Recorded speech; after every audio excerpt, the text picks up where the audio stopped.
semuanya, selamat datang kembali di channel Ruang Film, sebuah informasi untuk kalian penikmat konten spoiler. Oke teman-teman, di video kali ini kita akan kembali berjalan-jalan ke luar angkasa. Dan film yang kita bahas kali ini berjudul Project Hail Mary tahun 2026. Film ini berkisah tentang perjalanan seorang astronot menuju bintang Tau Ceti yang berjarak 11 tahun cahaya dari bumi demi menyelamatkan dunia. Jadi nggak usah lama-lama, kita langsung masuk aja ke pembahasan filmnya. Eye movement detected. Film dimulai dengan seorang astronot bernama Ryland Grace yang baru saja dibangunkan dari tidur panjangnya selama perjalanan luar angkasa. Awalnya, Grace sempat merasa panik melihat lengan medis yang menanganinya, lalu memaksa bergerak hingga membuatnya jatuh ke bawah. Body movement. Kaget. Barulah ketika sistem komputer bernama Mary menjelaskan bahwa efek dari tidur panjang dapat menyebabkan amnesia sementara, gangguan berbicara, dan fungsi otot, Grace menyadari dirinya berada di pesawat angkasa namun masih kesulitan mengingat untuk tujuan apa. No. Setelah itu, Grace mencoba berkeliling pesawat untuk mencari kru yang lainnya. Tapi sangat disayangkan, mereka meninggal dalam keadaan termumifikasi di ranjang mereka. Dengan kata lain, Grace ini adalah satu-satunya kru yang tersisa di dalam pesawat angkasa Hail Mary. Masih merasa bingung dengan apa yang dialaminya, Grace pergi ke kokpit lalu meminta Mary menghubungi pusat kontrol dan memulangkannya ke bumi. Tapi Mary menolak karena pesawat ini diprogram untuk perjalanan satu arah. Sementara transmisi komunikasi membutuhkan waktu 11 tahun untuk mencapai bumi. Grace kemudian mengotak-atik panel kontrol mencoba mencari tahu di mana posisinya saat ini. Lalu tanpa sengaja melihat setitik cahaya yang ia sangka matahari yang tentu saja bukan. Karena saat ini dirinya berada di sudut ruang angkasa yang sangat jauh dari tata surya. Kemudian berdasar data jarak tempuh dan sisa bahan bakar pesawat, Grace mendapati waktu yang dibutuhkan untuk pulang ke bumi adalah 113,8 tahun perjalanan. Sebuah perjalanan yang tentu saja sangat mustahil dilakukan. I can't be the only person here. Tiba-tiba, Grace merasa sakit kepala yang menandakan serpihan ingatannya mulai kembali. Diketahui, sebelum terbang ke luar angkasa, Grace adalah seorang guru sains di sebuah SLTP. Suatu hari di sekolah, Grace dan murid-muridnya membahas isu kiamat global mengenai merudupnya matahari yang berkaitan dengan garis Petrova. A radio telescope enthusiast named Irina Petrova. Sekitar beberapa waktu yang lalu, seorang penggemar teleskop radio bernama Irina Petrova menemukan garis inframerah yang membentang antara matahari dan planet Venus yang kelak diberi nama Petrova Line. Para ilmuwan kemudian mengirim probe menuju garis tersebut guna mengumpulkan sampel, lalu mendapati bahwa sepanjang jalur Petrova terdapat sekumpulan muatan asing misterius. Sejak kemunculan jalur Petrova, para ilmuwan mendeteksi suhu matahari semakin menurun, meski nggak terlalu signifikan jika tidak dilihat dengan alat yang memadai. Namun hal itu justru membuat para ilmuwan mulai khawatir. Bagaimana jika objek asing di dalam garis Petrova tersebut ternyata menyerap energi radiasi elektromagnetik yang semakin lama bisa memadamkan matahari? Untuk saat ini, kemunculan objek misterius itu bukan masalah besar. Namun jika para ilmuwan tidak segera menemukan solusi atas masalah ini, maka suhu matahari akan terus menurun dalam 30 tahun ke depan sebelum akhirnya benar-benar meredup. Tanpa panas yang cukup, bumi dipastikan akan membeku dan mengancam seluruh kehidupan yang ada. Who's there? Knock knock. Not good at jokes. Usai mengajar, Grace dikunjungi seorang wanita bernama Eva Stratt. Eva adalah seorang ilmuwan sekaligus kepala tim pencari fakta garis Petrova. Eva mengaku tertarik dengan tulisannya yang menyebut zona Goldilocks hanyalah untuk orang-orang bodoh. Zona Goldilocks atau yang disebut zona layak huni adalah wilayah di sekitar bintang di mana suhunya tepat, enggak terlalu panas dan enggak terlalu dingin, sehingga memungkinkan air dalam bentuk cair eksis di permukaan planet. Zona ini tentunya sangat krusial dalam pencarian kehidupan luar angkasa, karena air dalam bentuk cair adalah komponen utama kehidupan seperti di bumi. Nah, jadi dulunya sebelum Grace ini menjadi guru sekolah, Grace merupakan peneliti biologi molekuler yang sangat dihormati, terutama dalam mencari tanda-tanda kehidupan di luar bumi melalui analisa seluler. Tapi sayangnya, ketika Grace menerbitkan karya ilmiah yang menyebut bahwa nggak selamanya kehidupan memerlukan air sebagai pelarut utama, para ilmuwan dunia justru menertawakannya. Grace dianggap sesat sebelum akhirnya dikucilkan dari komunitas ilmiah. Karena itulah, Grace menarik diri dari dunia riset dan memilih hidup tenang sebagai guru. Tanpa disangka, temuan objek misterius di jalur Petrova seolah menjadi jalan bagi Grace untuk membuktikan teorinya. Mereka menduga objek asing yang mereka temukan di jalur tersebut merupakan organisme asing yang bisa hidup di ruang hampa ekstrim dan mengkonsumsi energi murni tanpa membutuhkan air. Maka dari itu, Eva berharap Grace mau membantunya mengungkap kebenaran tentang objek misterius ini. Karena hanya dia satu-satunya orang yang memiliki kerangka berpikir untuk membuktikan sesuatu yang mustahil. Just running away because you're scared. No, I'm not. Is all of this necessary? Sampai di fasilitas, Grace segera melakukan penelitian, lalu mendapati bahwa sampel tersebut ternyata merupakan organisme bersel tunggal, yang secara tidak langsung ini adalah kontak pertama manusia dengan kehidupan di luar bumi. Welcome to Earth.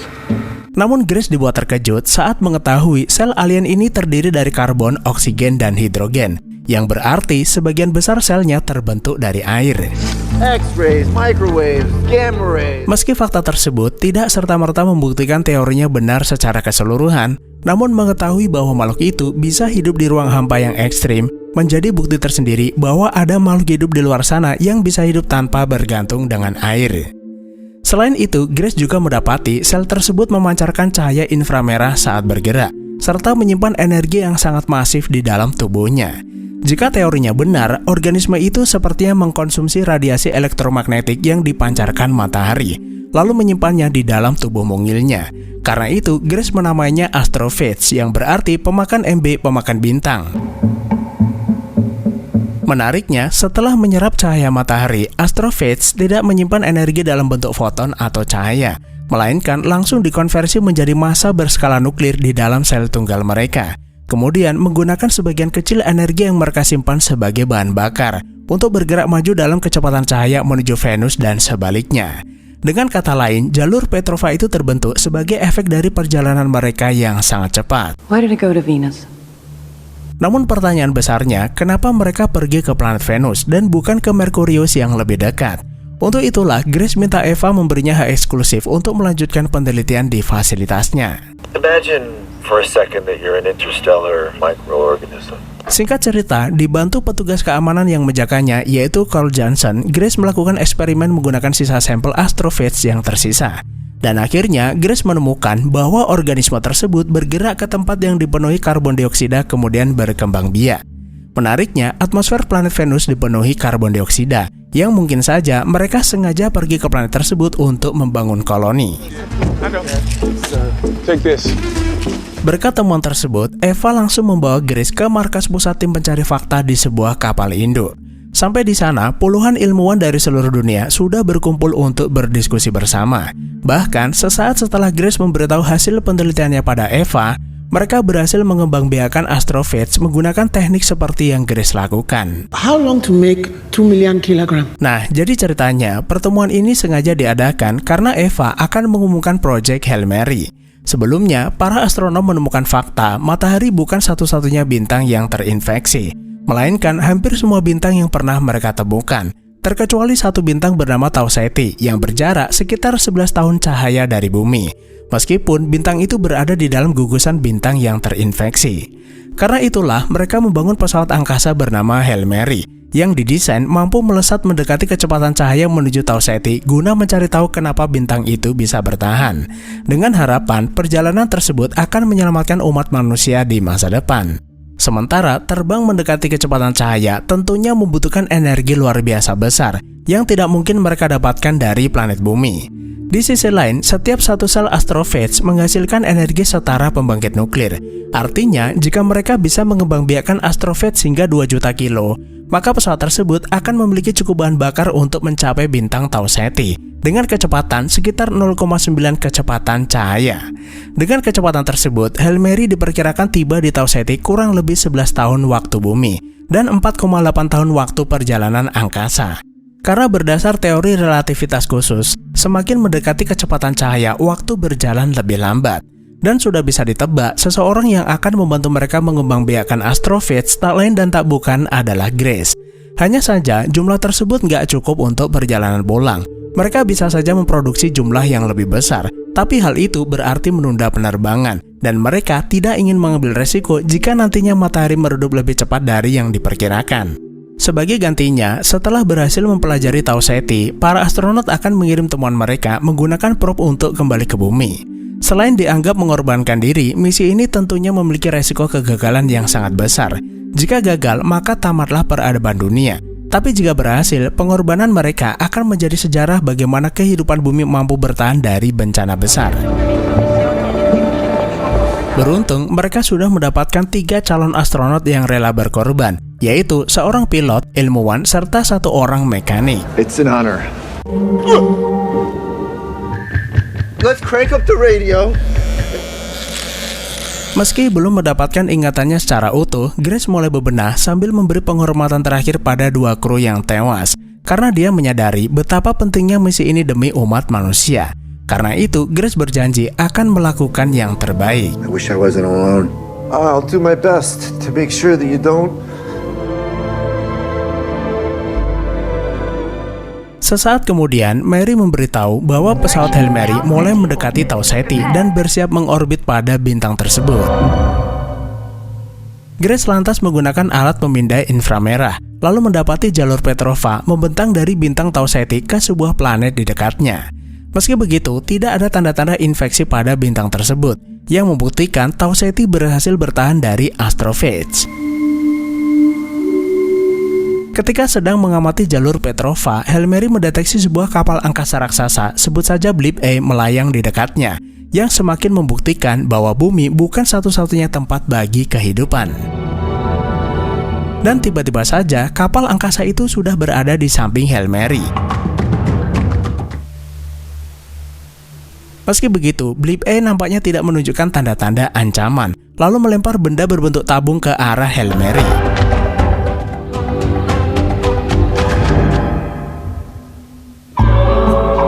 Setelah berhasil mendapatkannya, Grace mendapati benda itu berisi benda aneh yang jika diperhatikan merupakan susunan planet yang mengorbit di sistem bintang Tau Ceti. Grace menganggap pemberian itu sebagai bentuk komunikasi kontak pertama. Sebagai gantinya, Grace menyusun ulang benda itu menjadi susunan planet di tata surya.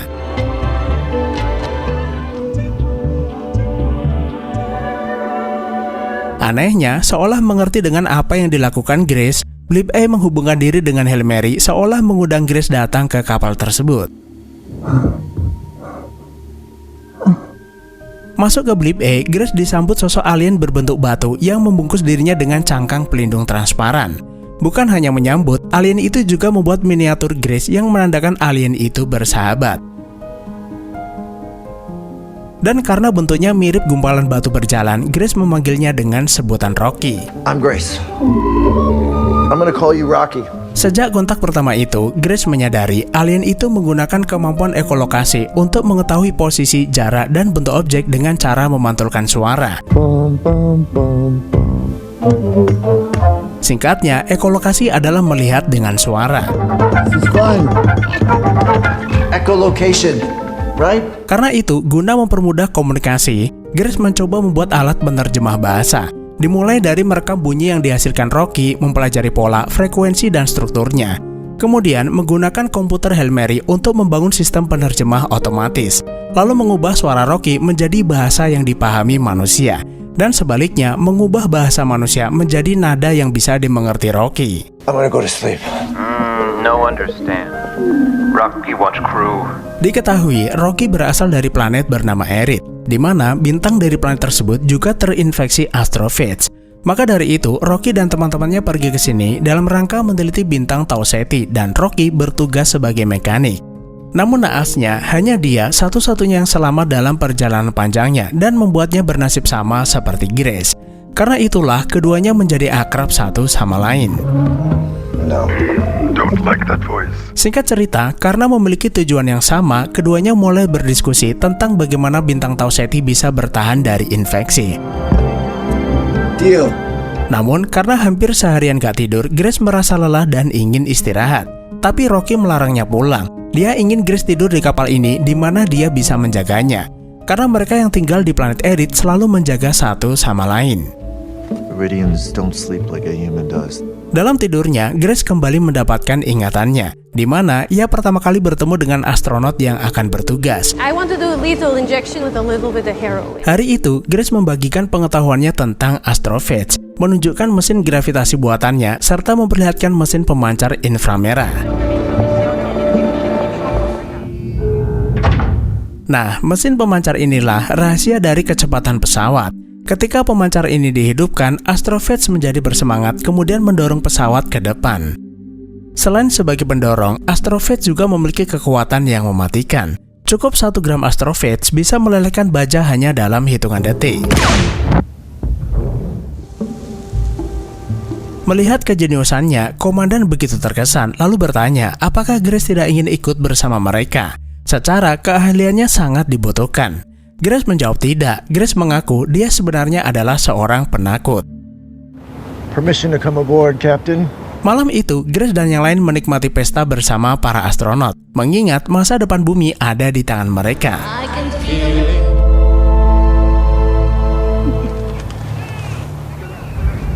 Namun sangat disayangkan, 3 hari menjelang keberangkatan, terjadi ledakan besar di fasilitas akibat kesalahan astronot ilmuwan dalam menangani astrophage.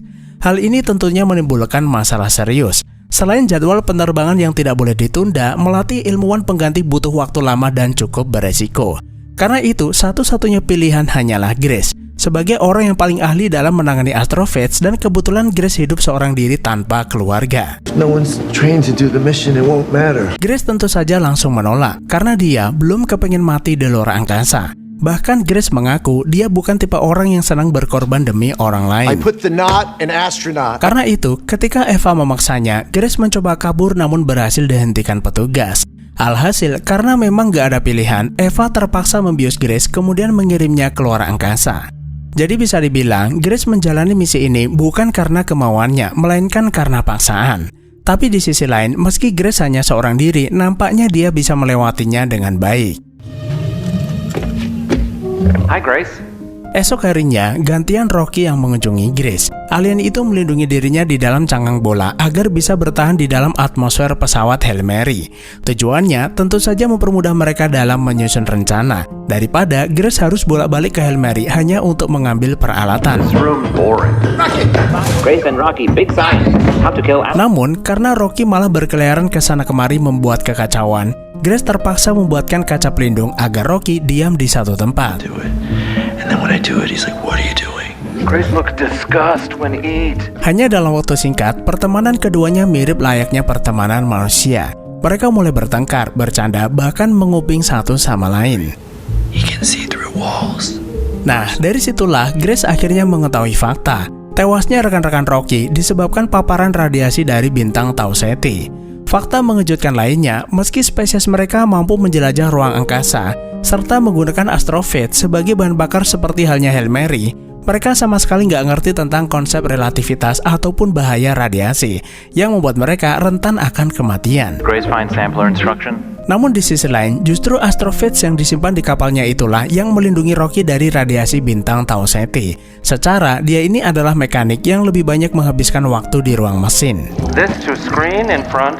Singkat cerita, rencana pertama mereka adalah terbang ke garis Petrova untuk mengambil sampel astrophage, guna mencari tahu kenapa astrophage tidak memakan bintang tersebut.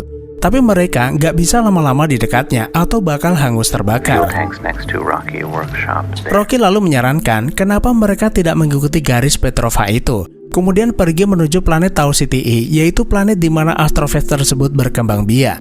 Dengan begitu, mereka nggak bakal kepanasan dan punya banyak waktu jika hanya sekedar mengambil sampel. Tanpa buang waktu, Grace segera menerbangkan Hail Mary menuju planet Tau Ceti dengan perkiraan waktu tiba 11 hari. Sepanjang perjalanan, mereka berdua banyak menghabiskan waktu di ruang simulasi. Grace memperlihatkan keadaan planet bumi pada Rocky yang langsung membuat alien itu menyukai planet tersebut. Meski pada kenyataannya, Grace menyadari tidak akan pernah bisa pulang ke bumi. Tapi nggak ada salahnya berpura-pura sebentar demi menghibur diri. Is not enough. Di sisi lain, Rocky ternyata punya pasangan yang dia tinggalkan di planet Erit. Jadi seandainya mereka berhasil dalam misi ini, dia akan segera pulang untuk kembali padanya. Name of planet, Tau Ceti E. Singkat waktu, 11 hari pun berlalu. Mereka akhirnya tiba dan mengorbit di planet Tau Ceti E tepat di jalur Petrova. Meski nampaknya Rocky merasa biasa saja saat sampai di sana. Apalagi planet itu diberi nama mirip seperti nama bintangnya.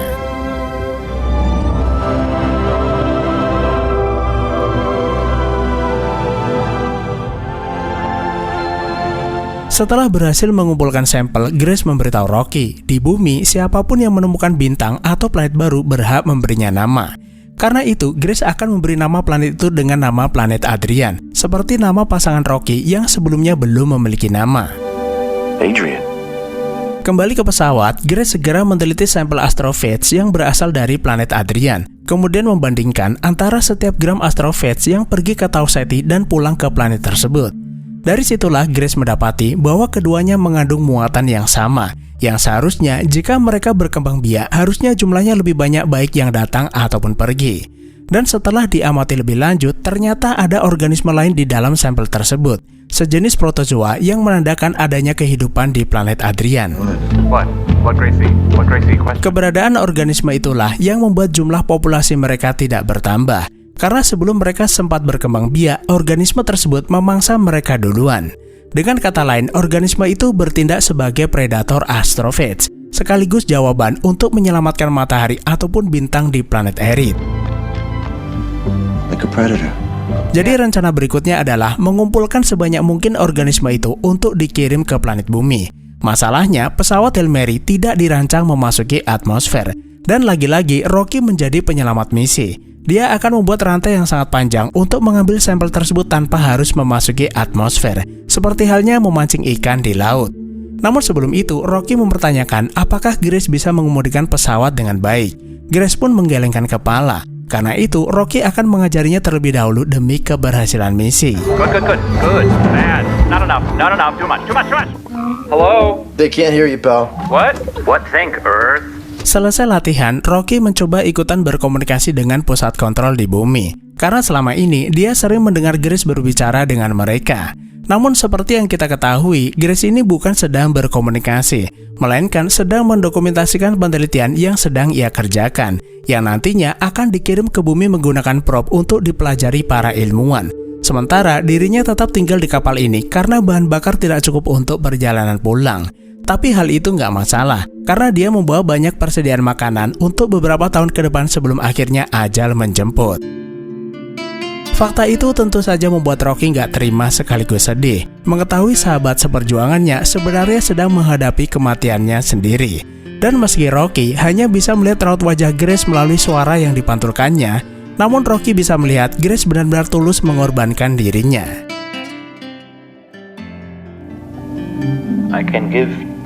Rocky lalu bertanya, sebenarnya berapa jumlah astrophages yang dia butuhkan untuk kembali ke bumi, dan bagaimana jika Rocky ternyata bisa memberikannya, yaitu membagikan sebagian bahan bakar Blip E untuk Hail Mary, dan Rocky tetap bisa menggunakan sisanya untuk pulang ke planetnya meski membutuhkan 6 tahun lebih lama. Intinya, Rocky hanya ingin Grace pulang dengan selamat setelah semua yang dia lakukan di sini. Mendengar kebaikan hati Rocky, Grace tak kuasa menahan tangisnya, kemudian memeluk sahabat aliannya tersebut. Hal ini membuktikan bahwa sebongkah batu pun memiliki perasaan. Lalu bagaimana dengan manusia yang dibekali hati justru gemar saling menyakiti? Dan akhirnya, tibalah waktunya saat Grace dan Rocky mengumpulkan sampel organisme. Grace mengorbitkan pesawat di atas atmosfer planet Adrian, lalu melempar kapsul yang diikat dengan rantai untuk mengumpulkan sampel.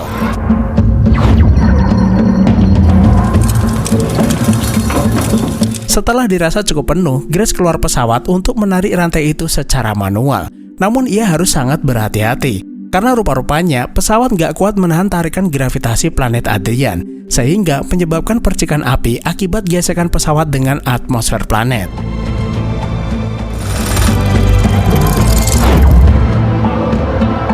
Naasnya, tepat sesaat setelah Grace mendapatkan sampel itu, Grace kehilangan keseimbangan, yang membuat kapsul itu lepas dari genggamannya.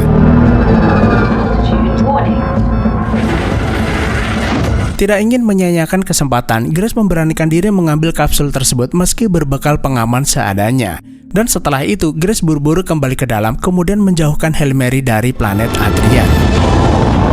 Akan tetapi, daya dorong yang terlalu kuat ditambah tarikan gravitasi planet Adrian menyebabkan lapisan kompartemen bahan bakar mengalami kebocoran. Grace terpaksa melepas beberapa tangki yang rusak. Namun hal itu menyebabkan pesawat kehilangan daya dan sistem gravitasi buatan terganggu. Karena gak kuat menahan tekanan, Grace terbentur sebelum akhirnya jatuh pingsan.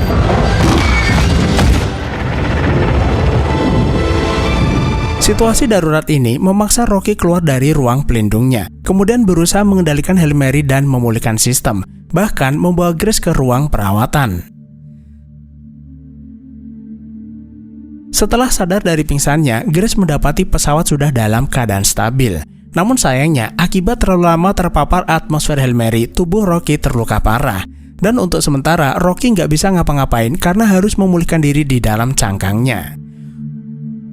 Untuk mempercepat pemulihannya, Grace membuatkan ruang pelindung baru serta menyinarinya dengan cahaya. Sambil menunggu kesembuhannya, Grace mencoba meneliti sampel organisme yang mereka kumpulkan. Dan ternyata memang benar, ketika organisme itu disatukan dengan astrophages, organisme itu memangsanya dengan sangat cepat tanpa menyisakan sedikit pun. Grace kemudian memberi nama organisme itu Taumiba, yang artinya amuba dari Tau Ceti, makhluk bersel tunggal sederhana yang justru menjadi predator bagi astrophages yang sangat kuat. Right now I'm calling it Taumiba. Tapi masalahnya, Taumiba ternyata nggak cukup kuat menahan nitrogen. Karena itu, Grace berniat membiakkan Taumiba sebanyak mungkin, lalu menyimpannya di dalam tabung berbahan xenonite milik Rocky yang bisa melindunginya dari paparan nitrogen. Selang beberapa waktu, Rocky akhirnya kembali pulih. Grace kemudian menunjukkan Taumiba yang berhasil dia kembangkan, dan akhirnya tibalah waktu bagi keduanya pulang ke planet masing-masing. Sesuai janji, Rocky memberi Grace 2 juta astrophages untuk pulang ke bumi. Namun sebelum pulang, keduanya merayakan perpisahan terlebih dahulu. Yes? Setelah berpamitan, keduanya pun berpisah satu sama lain. Contaminant detected. Lalu di tengah perjalanan, alarm pesawat tiba-tiba berbunyi. Mary mendeteksi adanya kontaminasi di ruang penyimpanan, yang ternyata Taumiba dengan cepat berevolusi dan berhasil menjebol tabung xenonite. Untungnya, Grace bertindak cepat dan segera menambal tabung tersebut. Namun yang menjadi kekhawatirannya, Taumiba yang dibawa Rocky pasti melakukan hal yang sama. Terlebih, seluruh kapal angkasanya terbuat dari xenonite. Jika dibiarkan, maka cepat atau lambat Taumiba akan menembus ruang bahan bakar kapalnya, kemudian memangsa astrophages yang menjadi bahan bakar kapal angkasa Rocky. Rocky mungkin bisa bertahan di ruang hampa, tapi radiasi akan membunuhnya secara perlahan. Grace tentu saja tidak akan membiarkan sahabatnya menderita, dan akhirnya Grace pun membuat keputusan paling penting di dalam hidupnya. Grace udah nggak peduli tentang pulang ke bumi dan akan menyusul Rocky demi menyelamatkannya. Sementara Taumiba dan seluruh hasil penelitiannya akan dia kirim ke bumi menggunakan probe seperti rencana sebelumnya. Setelah mengirimnya, Grace bergegas menyusul kapal angkasa Rocky berdasar jejak astrophages yang dikeluarkan dari kapal tersebut. Dan singkat waktu, setelah menempuh hampir 2 bulan lamanya, sampailah Hail Mary ke kapal Blip A, di mana kapal tersebut mengalami kerusakan akibat ulah Taumiba. I'm here, buddy. Bertahun-tahun kemudian, probe penelitian Grace akhirnya tiba di bumi dengan selamat. Terlihat bumi saat ini sudah mulai membeku akibat menurunnya suhu matahari. Bayangkan jika untuk pergi ke Tau Ceti membutuhkan waktu 11 tahun waktu bumi, maka di bumi sudah berlalu lebih dari 22 tahun lamanya. Hal ini berbeda dengan Grace yang hanya menghabiskan waktu 4,8 tahun, karena bergerak mendekati kecepatan cahaya akan membuat waktu berjalan lambat. Selain berisi sel Taumiba dan petunjuk cara menggunakannya, Grace juga mengenalkan sahabat barunya pada Eva melalui dokumentasi yang dibuatnya, spesies Iridian yang berjasa besar selama berada di Tau Ceti. As the Iridians say. Tanpa buang waktu, Eva segera mengumpulkan ilmuwan terbaiknya untuk memulai proyek menyelamatkan matahari dan akhirnya bumi pun kembali seperti sedia kala. Sementara Grace yang sebelumnya pergi menyelamatkan Rocky memutuskan mengantar sahabatnya itu ke planet Erid. Setibanya di sana, kaum Eridian membangun biodome atau semacam kubah raksasa dengan atmosfer menyerupai bumi, agar Grace dapat hidup dengan aman di planet tersebut. Setiap pagi, Rocky datang menjemput Grace, karena selama tinggal di sana, Grace ternyata berprofesi menjadi guru untuk mengajarkan sains pada anak-anak Eridian. Nah, atas jasa besarnya tersebut, para ilmuwan Eridian ternyata diam-diam memperbaiki pesawat Hail Mary agar Grace bisa pulang ke bumi dengan waktu yang jauh lebih cepat. Namun meski begitu, Grace ternyata belum ingin memutuskan apakah dia ingin pulang atau tidak. Seandainya dia pulang ke bumi, orang-orang yang dikenalnya mungkin sudah lama meninggal akibat dilatasi waktu yang terjadi padanya. Terlebih, Grace ini hidup sebatang kara di bumi. Karena itu, Grace ingin menikmati kebahagiaannya di tempat ini sebagai pengajar dan akhirnya film pun selesai. Nah, jadi teman-teman, itulah alur film Project Hail Mary. Terima kasih udah menonton, sehat selalu buat teman-teman dan sampai jumpa di perjalanan angkasa berikutnya.